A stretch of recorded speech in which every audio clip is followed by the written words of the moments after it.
অপি চেদসি পাপেভ্য সর্বেভ্য পাপকৃত্যম সর্বং জ্ঞান প্লবনৈব ঋজিনং সন্তৃষ্যসি। হে অর্জুন, যদি তুমি পৃথিবীর সবথেকে বড় পাপী হও, তবুও যখন তুমি প্রকৃত জ্ঞান লাভ করবে, সেই জ্ঞানের নৌকা তোমাকে সমস্ত পাপের সাগর পার করিয়ে দেবে। প্রিয় ভক্ত, ভগবান এখানে আমাদের হৃদয়ে অসীম আশা জাগিয়ে দিচ্ছেন।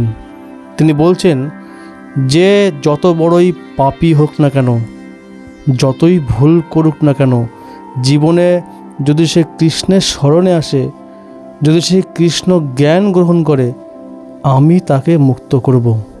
ভগবান শ্রীমদ্ ভগবদ্গীতার বাণীতে অর্জুনকে এই উপদেশ দিচ্ছেন। শুধুমাত্র অর্জুনকে নয়, অর্জুনের মাধ্যমে এই ভবসাগরে, দুঃখের সাগরে নিমজ্জিত প্রতিটি জীবকে, প্রতিটি মানুষকে ভগবান এই উপদেশ দিচ্ছেন। কৃষ্ণ কখনো কাউকে ত্যাগ করেন না। আমরা তাকে যত দূরেই ঠেলে দিই না কেন, তিনি ততটাই ধৈর্য নিয়ে অপেক্ষা করেন কবে আমার সন্তান ফিরে আসবে আমার কাছে। একবার এক চোর ছিল, নাম তার নিতাই।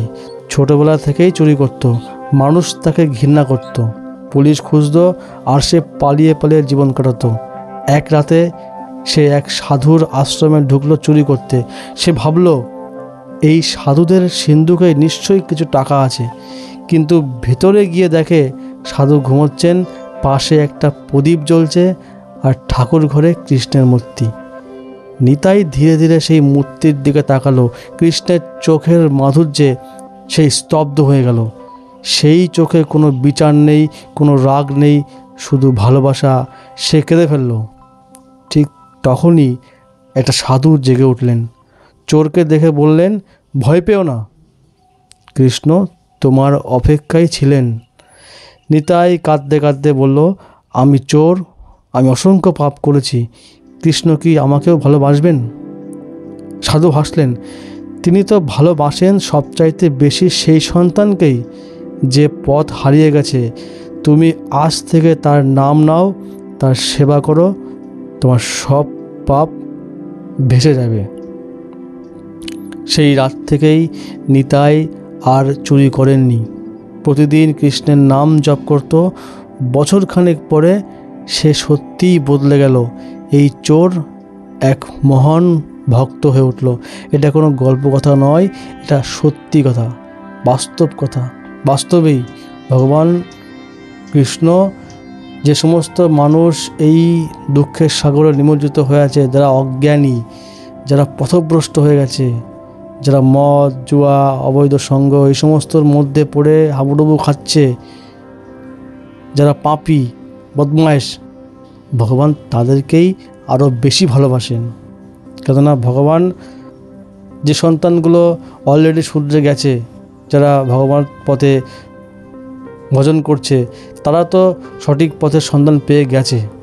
কিন্তু যে সন্তানরা এখনও পর্যন্ত সঠিক পথের সন্ধান পায়নি, এখনও পর্যন্ত তারা এই দুঃখের সাগরে নিমজ্জিত হয়ে আছে, বিভিন্ন পাপ কর্মে লিপ্ত আছে, ভগবান সবসময় তাদের জন্য অপেক্ষা করে কখন আমার এই বিভ্রান্ত হয়ে যাওয়া, পথভ্রষ্ট হয়ে যাওয়া সন্তানগুলো আমার কাছে কবে ফিরে আসবে। সত্যি আপনি যত বড়ই পাপী হোক না কেন, আপনি যত বড়ই বদমায়েশ হোক না কেন, একবার ভগবান শ্রীকৃষ্ণের চরণকমণ্ডলে পাদপদ্মে আত্মনিবেদন করে দেখুন। আপনার সমস্ত গ্লানি, সমস্ত পাপ, সমস্ত ভয়, সমস্ত দুশ্চিন্তা সব কিছু দূর হয়ে যাবে, পালিয়ে যাবে সব কিছু। ভগবান এখানে এই কথাটাই বলছেন বারবার, যদি তুমি পাপের সাগরে ডুবে যাও, কৃষ্ণ জ্ঞান সেই নৌকা যা তোমাকে সেই পাপের সাগর পার করে দেবে। আমরা সবাই কখনো না কখনো ভুল করি, অন্যায় করি, কিন্তু কৃষ্ণের করুণা এমন, তিনি সেই ভুলের মধ্য দিয়েই আমাদের শেখান, আমাদের টেনে নেন নিজের দিকে। হে কৃষ্ণ, আমি অপরাধী, আমি ভুল করেছি, তবুও আমি আপনার চরণ পাদপদ্মে আশ্রয় নিতে চাই। তবুও তুমি আমায় ডাকছো তোমার কাছে। আমি তোমার কাছে কিছু চাওয়ার যোগ্য নই, তবুও তুমি আমায় ভালোবাসছো। এই উপলব্ধিই হলো ভক্তির সূচনা। যদি যত বড়ই পাপী হোক না কেন, তার হৃদয়ে যদি এরকম অনুভূতি জাগে, তাহলেই সেখান থেকেই তার ভক্তির সূচনা শুরু হয়। যখন আমরা নিজের অপূর্ণতাকে স্বীকার করি, তখনই কৃষ্ণের করুণা প্রবেশ করে আমাদের হৃদয়ে। শ্রীল প্রভুপাদ বলছেন, কৃষ্ণ জ্ঞান মানে শুধুমাত্র তথ্য জানা নয়। কৃষ্ণ বলছেন যে সর্বধর্মান পরিত্যাজ্য মাম একম শরণম ব্রজ অহং তাং সর্বপাপেভ্য মোক্ষয়িষ্যামি মা শুচো। সকল কিছু, সমস্ত ধর্ম, তোমার যা মনে করছো, তুমি রাজনীতিবিদ, তুমি চিকিৎসক, তুমি এই, তুমি অমুক তমুক, সব কিছু তোমার ধর্ম পরিত্যাগ করে দে, একমাত্র আমার চরণে আত্মনিবেদন করো, আমার শরণাগতি গ্রহণ করো, আমি তোমার সমস্ত পাপ থেকে মুক্ত করে দেবো, গ্যারান্টি সহ বলছি। ভগবান বলছেন, শিলা প্রভুপাদ তাই বলছেন যে এইগুলি শুধু মুখস্থ করলাম, পড়লাম, বুঝলাম, শুনলাম, তা নয়। আত্মনিবেদন মানে ফুললি সারেন্ডার টু গড। তাই বলছেন, প্রভুপাদ বলছেন, কৃষ্ণ জ্ঞান মানে শুধুমাত্র তথ্য জানা নয়, বরঞ্চ হৃদয়ের পরিবর্তন। যখন হৃদয় পরিবর্তিত হয়, তখন পাপীও সাধু হয়ে যায়। তাই প্রিয় ভক্ত, কৃষ্ণ চেতনা সেই আগুন যা সমস্ত অন্ধকার দূর করে দেয়। অন্য যে কোনো সাধনায় বছর লেগে যায়, কিন্তু একবার যদি কৃষ্ণ নামে আশ্রয় নেওয়া যায়, জীবন মুহূর্তের মধ্যেই বদলে যায়। যতই ধাংসি সর্মিদ্ধ অগ্নিগর্ভসাৎ কুরু হের জন্য জ্ঞানাগ্নি সর্বকর্মণি ভস্মসাৎ কুরুতে তথা। যেমন আগুনে যত কাঠ পড়ে সব ভস্ম হয়ে যায়, ঠিক তেমনই কৃষ্ণ জ্ঞান সেই আগুন যা সমস্ত কর্মফল, ভালো মন্দ, সে যাই কর্মফল হোক না কেন, সব কিছুই ভস্ম করে দেয়। এই শ্লোকে ভগবান এক গভীর রহস্য প্রকাশ করছেন।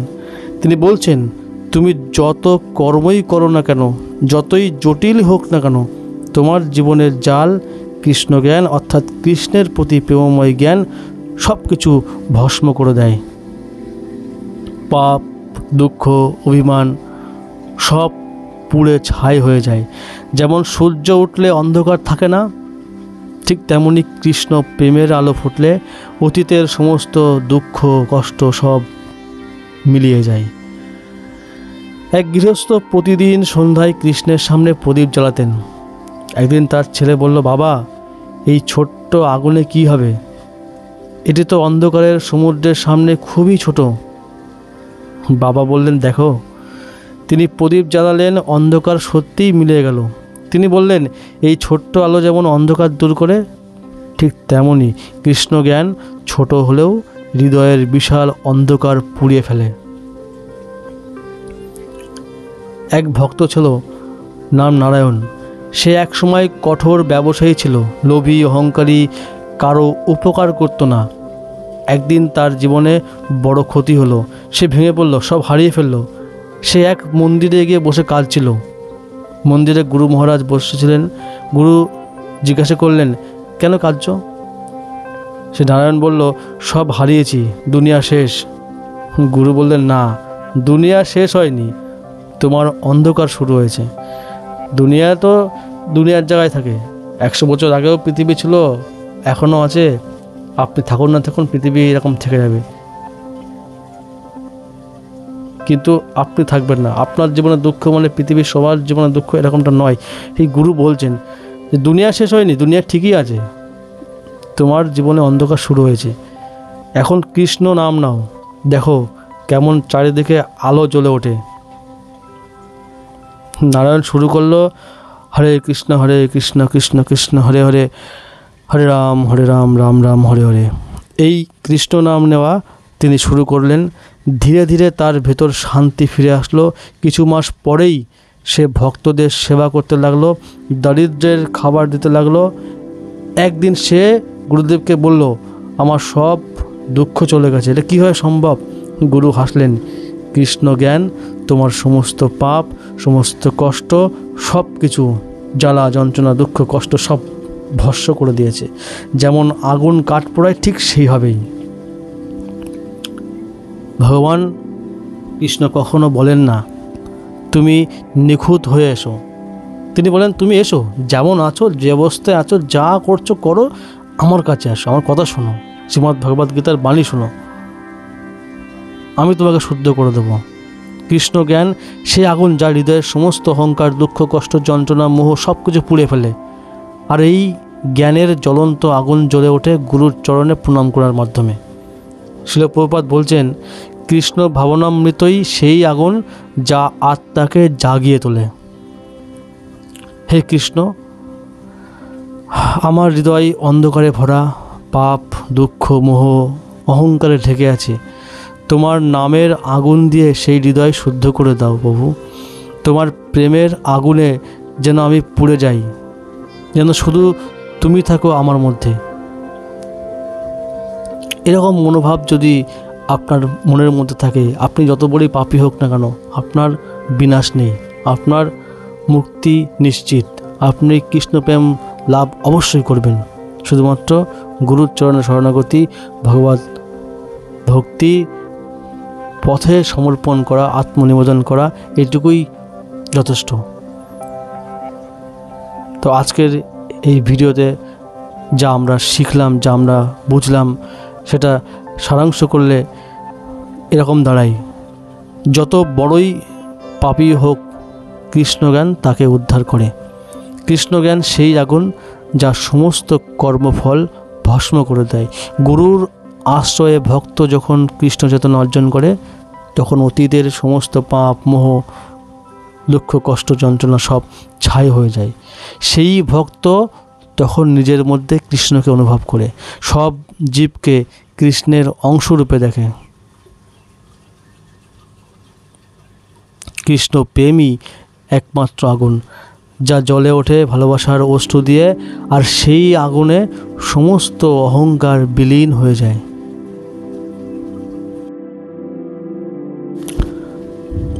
ন হি জ্ঞানেন সদৃশং পবিত্রমিহ বিদ্যতে তৎস্বয়ং যোগ সংসিদ্ধ কালেনাত্মনি বিন্দতি। এই জগতে জ্ঞানের মতো পবিত্র আর কিছুই নেই। যে ভক্ত যোগে সিদ্ধ হয়, সে নিজের অন্তরে সেই জ্ঞানকে সময়ের সাথে উপলব্ধি করে। প্রিয় ভক্ত, এখানে ভগবান কৃষ্ণ বলছেন, এই পৃথিবীতে যত কিছুই পবিত্র, যত সাধনা, যত যজ্ঞ, যত তীর্থযাত্রা, সব মিলেও কৃষ্ণ জ্ঞান বা আত্মজ্ঞান এর মতো পবিত্র অন্য কিছু নেই। কেন জানেন? কারণ অন্য সব সাধনা আমাদের বাইরে পরিবর্তন আনে, কিন্তু কৃষ্ণ জ্ঞান আমাদের ভেতরটা বদলে দেয়, হৃদয়ের আভ্যন্তরীণ পরিবর্তন ঘটায়।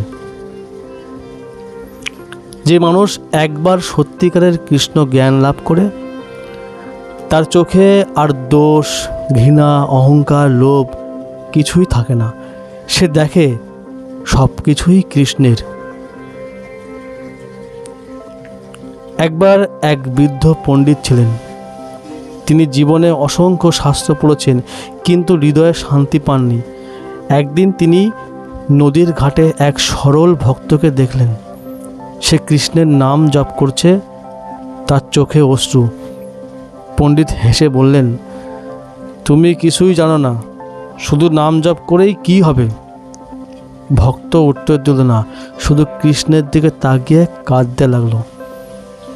পণ্ডিতের মনে প্রশ্ন জাগলো, এই মানুষটার চোখে এমন শান্তি কেন?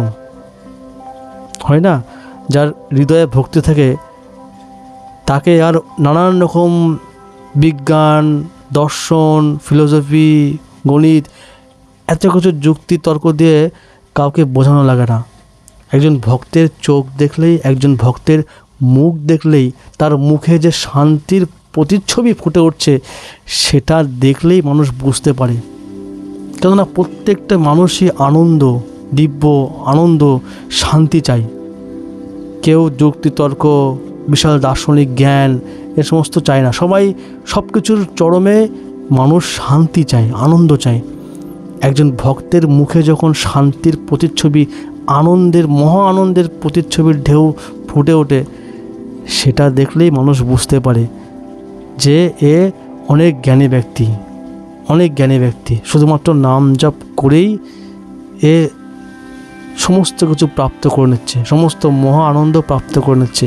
এর জন্য কোনো দার্শনিক জ্ঞান, ফিলোসফি, বিজ্ঞান, সায়েন্স সব কিছু এর কাছে তুচ্ছ। আর অনেক জ্ঞান প্রাপ্ত করার পরেও, অনেক শাস্ত্র জ্ঞান, অনেক ভৌতিক জ্ঞান, science, philosophy, maths, biology, physics, chemistry সমস্ত কিছুর জ্ঞান প্রাপ্ত করার পরেও যদি তার মুখে শান্তির ছবি, মুখে আনন্দের ছবি ফুটে না ওঠে, তার হৃদয়ে যদি শান্তি না থাকে, তাহলে তার সমস্ত জ্ঞানই ব্যর্থ।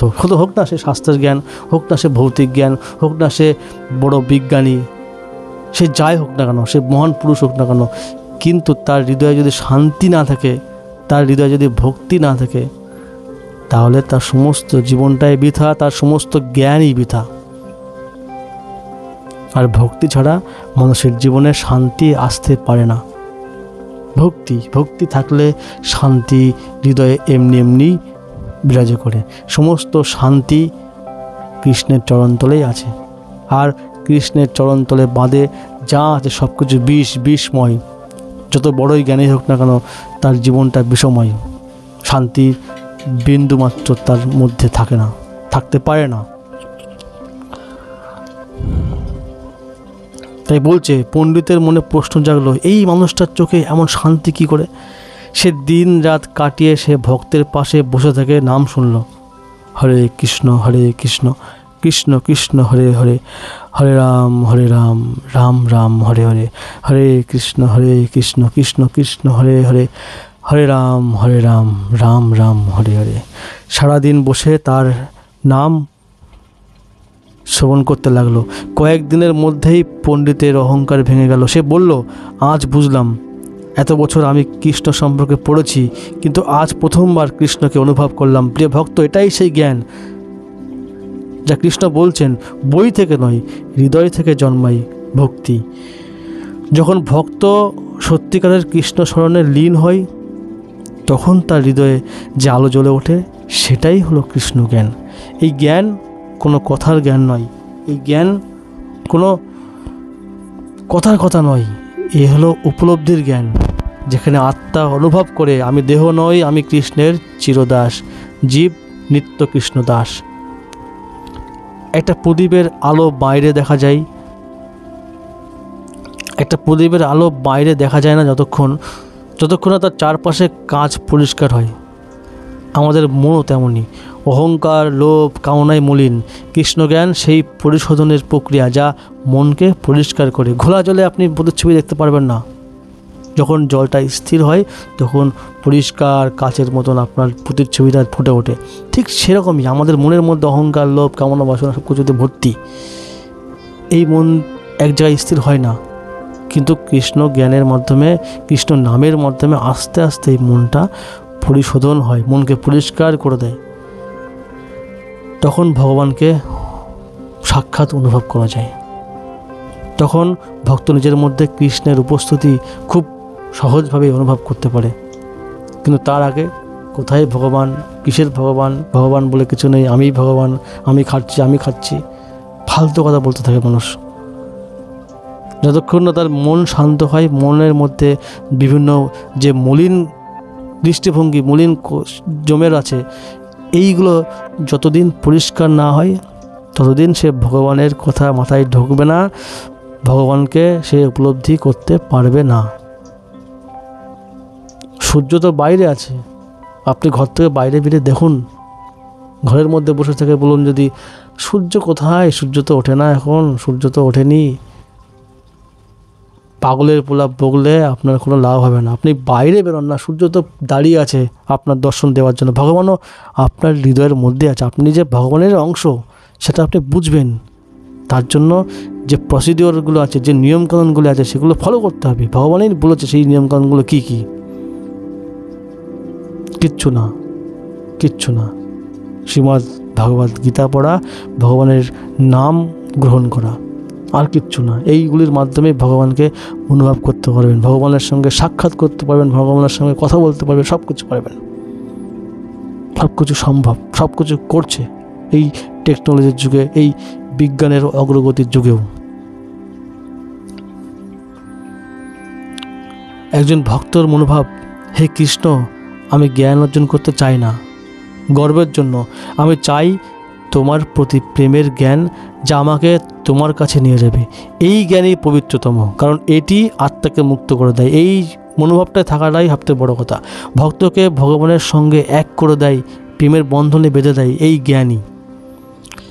শ্রদ্ধাবান লাভতে জ্ঞানং তৎপর সং জেতেন্দ্রিয়, জ্ঞানং লাভত্তা পরাং শান্তি মেচিরা অধিকাচ্ছতি। যে শ্রদ্ধাশীল, নিবেদিত প্রাণ এবং ইন্দ্রিয় নিয়ন্ত্রিত, সে সহজেই প্রকৃত জ্ঞান লাভ করে। আর যখন সেই জ্ঞান লাভ করে, তখন খুব অল্প সময়ের মধ্যেই সে পরম শান্তি অনুভব করতে পারে। প্রিয় ভক্ত, এখানে ভগবান তিনটি সুন্দর গুণের কথা বলেছেন। এক শ্রদ্ধা, দ্বিতীয় তৎপরতা, আর তৃতীয় হলো ইন্দ্রিয় নিয়ন্ত্রণ। এই তিনটি গুণই ভক্তির পথে তিন ধাপ। প্রথমে আপনার শ্রদ্ধা থাকতে হবে। শ্রদ্ধা মানে শুধু বিশ্বাস নয়, এটা হলো হৃদয়ের গভীর আস্থা। কৃষ্ণই আমার রক্ষক, কৃষ্ণই আমার কর্তা, কৃষ্ণই আমার প্রভু। যে এই বিশ্বাস রাখে, সে ধীরে ধীরে কৃষ্ণের প্রেমে ভরে যায়।